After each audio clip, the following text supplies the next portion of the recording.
فرعون کے اس وزیر کا نام کیا ہے جس کا قرآن میں تذکرہ آیا ہے؟ کون سی قوم پہاڑوں کو تراش کر گھر بناتی تھی؟ قرآن مجید میں حضرت یونس علیہ السلام کو کن دو القاب سے یاد کیا گیا ہے؟ بسم اللہ الرحمن الرحیم۔ السلام علیکم دوستوں، کیسے ہیں سب؟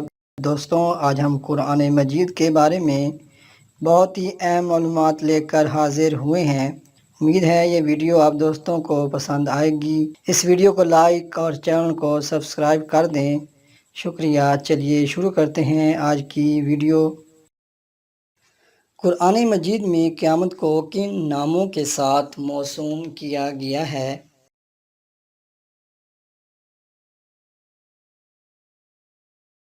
قرآن مجید میں قیامت کو متعدد ناموں سے یاد کیا گیا ہے۔ مشہور نام ذیل میں ذکر کیے جاتے ہیں: یوم الدین، الیوم الآخر، یوم القیامہ، یوم البعث، الساعہ، یوم الخروج، یوم الحسان، یوم الحسرہ، یوم الفصل، یوم الطلاق، یوم التناد، یوم الوعید، یوم الخلود، یوم التغابن، الواقعہ، القاریہ، الطامۃ الکبریٰ، الصاخہ، الغاشیہ، یوم الازفتہ، یوم الجمعہ۔ قرآن پاک میں کتنے بندوں کی کنیت ذکر ہے؟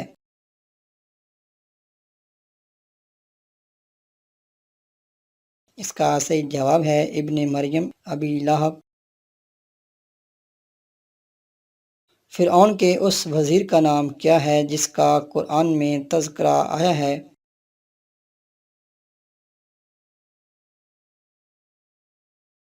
اس کا صحیح جواب ہے حامان۔ قرآن پاک میں حضرت شعیب علیہ السلام کی قوم کا کس گناہ میں مبتلا ہونا ذکر کیا گیا ہے؟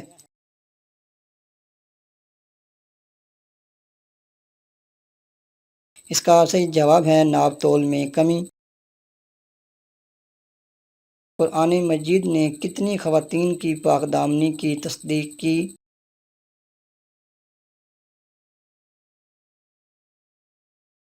اس کا صحیح جواب ہے حضرت عائشہ اور حضرت مریم۔ قرآن کریم میں مکہ مکرمہ کو کتنے ناموں کے ساتھ یاد کیا گیا ہے؟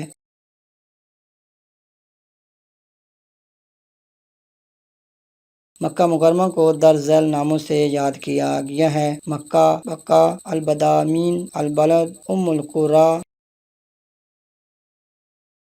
کون سی قوم پہاڑوں کو تراش کر گھر بناتی تھی؟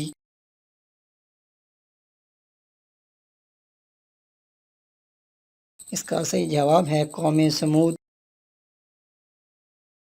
قرآن مجید کی وہ صورتیں کون سی ہیں جن کے بارے میں آپ صلی اللہ علیہ وآلہ وسلم نے فرمایا ہے کہ ان کی مثل کبھی نہیں دیکھی گئی؟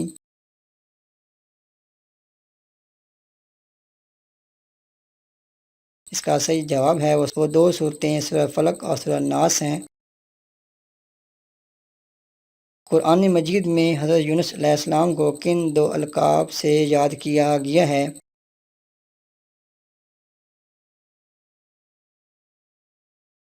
اس کا صحیح جواب ہے ذو النون اور صاحب الحوت۔